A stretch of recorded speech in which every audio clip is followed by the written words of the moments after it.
Hey, welcome back to Karin's Papercraft. Welkom terug. Dankjewel dat je weer kijkt. Thank you very much for watching. Today I'm continuing my series. Ik ga door met mijn serie over basisdoosjes en vandaag een bakje met een bakje is samen een doosje.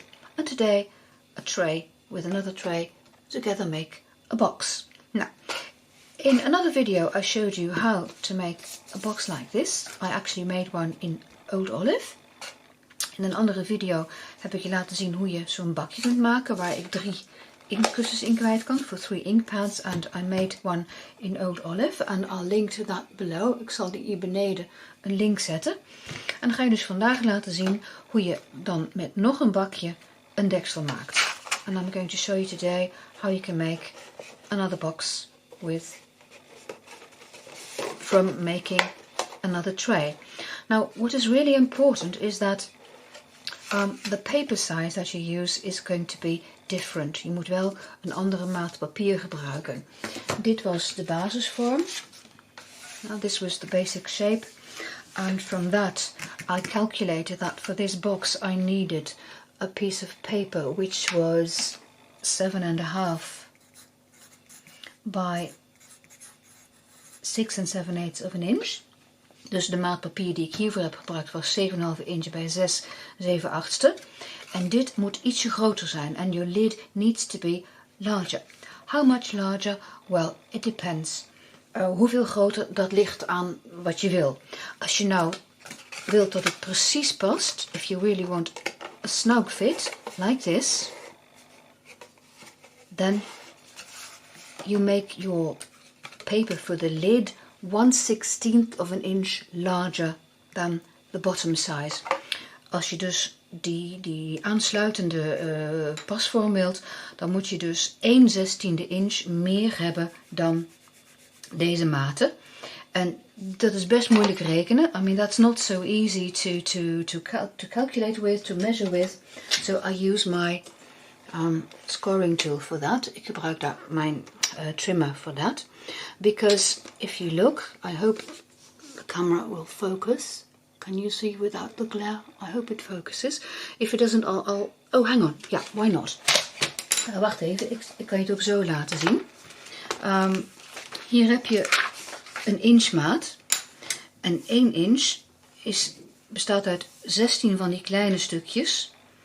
En dat is dan 1/16. Dus je hebt een inch 1/8, you have an inch and 1/8, and a 16th measurement is in between. Now, when I'm cutting my paper, and if I have to remember that the size is 7 9/16, als ik mijn papier aan het snijden ben en ik moet onthouden dat het 7 9/16 is, denk ik, oeh, where is that? So what I do is quite easy. I just remember that I have to go 1 line over my 7.5. So I just write down a plus for myself. Ik schrijf een plusje op. Als ik dan ga snijden, leg ik mijn papier erin. En als ik dus 7,5 plus, nou dat past nu niet. Hang on, I'll just open it. 7,5 plus. Dus ik leg mijn papier erin.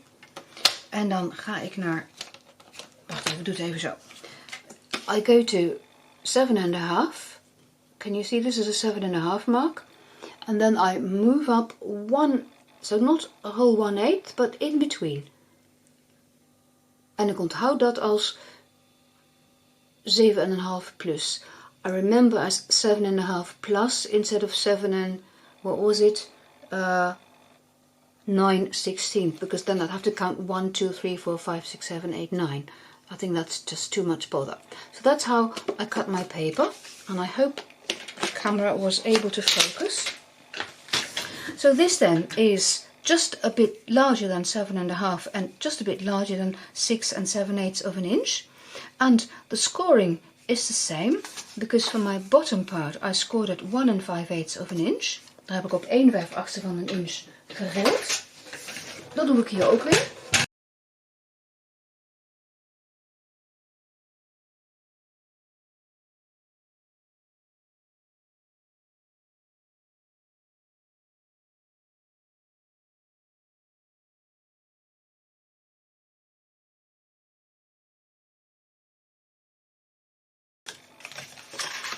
Zo.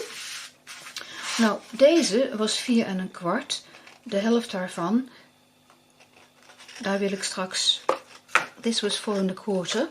And at the halfway mark I want to have a notch so that it's easier to open my little box.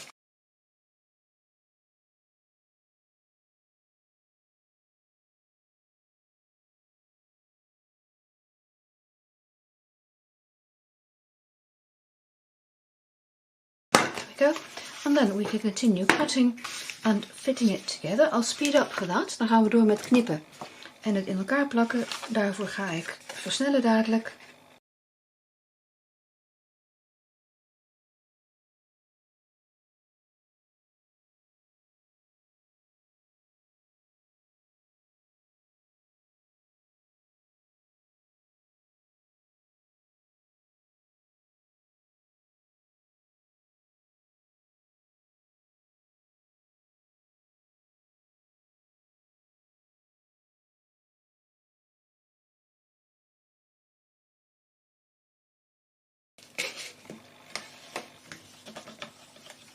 Dus je hebt gezien dat ik precies hetzelfde heb gedaan als bij de bodem. You saw me do exactly the same thing as I did to the bottom part.